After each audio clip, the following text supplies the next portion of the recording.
The next unit that we get into in microeconomics is about how the government intervenes into the market itself. We talk about, and the course can be a little bit biased towards the idea that the market is always efficient, that, the forces of demand and supply, our market forces, our price mechanism, we often talk about those in such a way that it seems like they can't ever mess up, that if they're just left to their own devices, that they'll get everything right. Resources will be allocated efficiently, there won't be any waste, everything will be hunky-dory. Well, it's a bit of a unrealistic assumption about what the market forces are able to do. So even though we talk about market efficiency like it's going to always happen, a major theme of the IB course, and this is kind of the first time that we start to explore this, a major theme is kind of this battle between what is known as laissez-faire government in regards to the economy, or an interventionist stance in the economy. Laissez-faire is an old word, or an old term. I think it goes back to the early 1800s or so, and it's just this idea that the government should keep its hands off of the economy. So the government shouldn't be involved at all in how the economy functions. We don't really see too much of this today, though certainly there are large groups of people, especially people who are on the more conservative side of economics.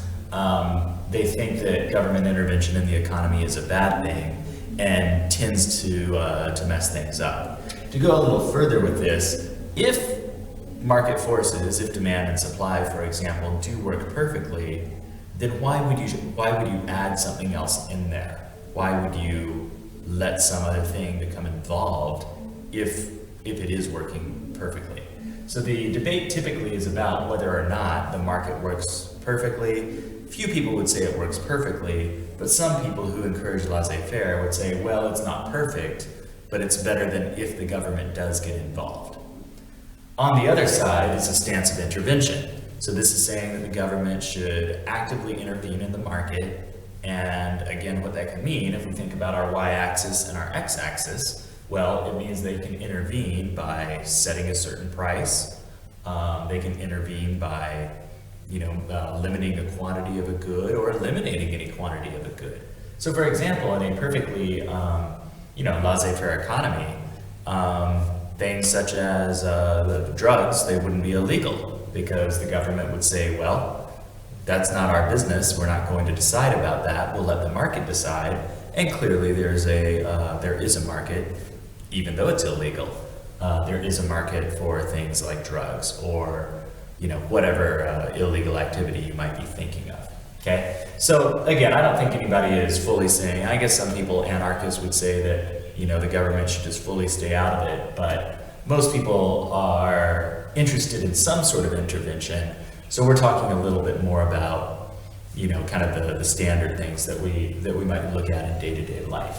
So, like I say, this is a big theme of where we will go in the IB course. So I thought it necessary just to kind of introduce you to that. A few terms that we're going to look at specifically. First of all is price controls. We can control prices in two ways. We can keep prices from going too high. So my fancy drawing over here, price is a helium balloon, or a balloon filled with helium, and it's going to rise on its own until it hits a ceiling. So our term for this is a price ceiling.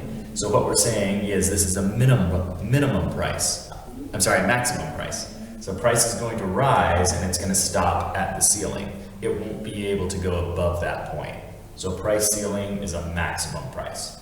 On the other hand, or the opposite of that, is when we have a price floor, and now price is a weight. I didn't draw a very good weight. But anyway, it's falling, and it's going to fall until it hits the floor, and it's going to stop there.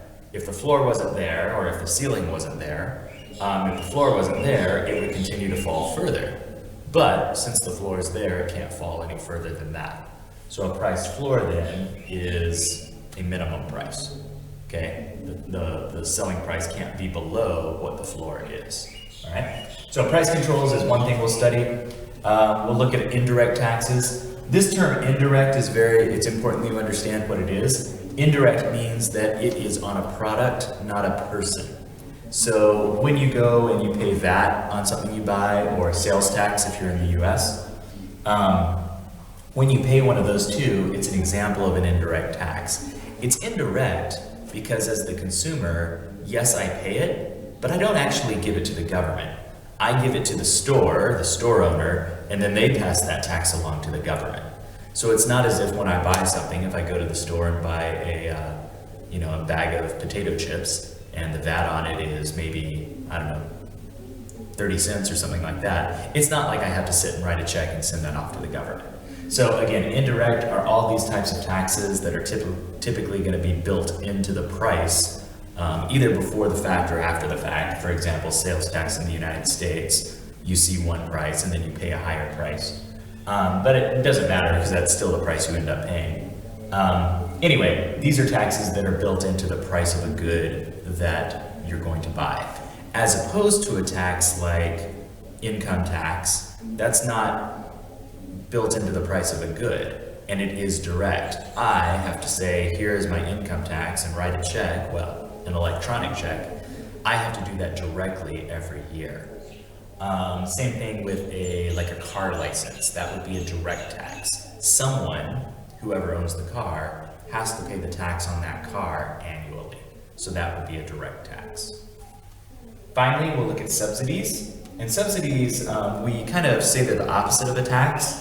That might not make too much sense to you right now, but a subsidy is basically it's aid from the government, it's contribution from the government to a company to allow their prices or to allow their cost to go down, and thus the price of their product to go down. Typically, these are awarded on a per unit basis. So the idea is that if you produce 1,000 of these, we will give you $1 for every one you produce. So after the fact, here's $1,000.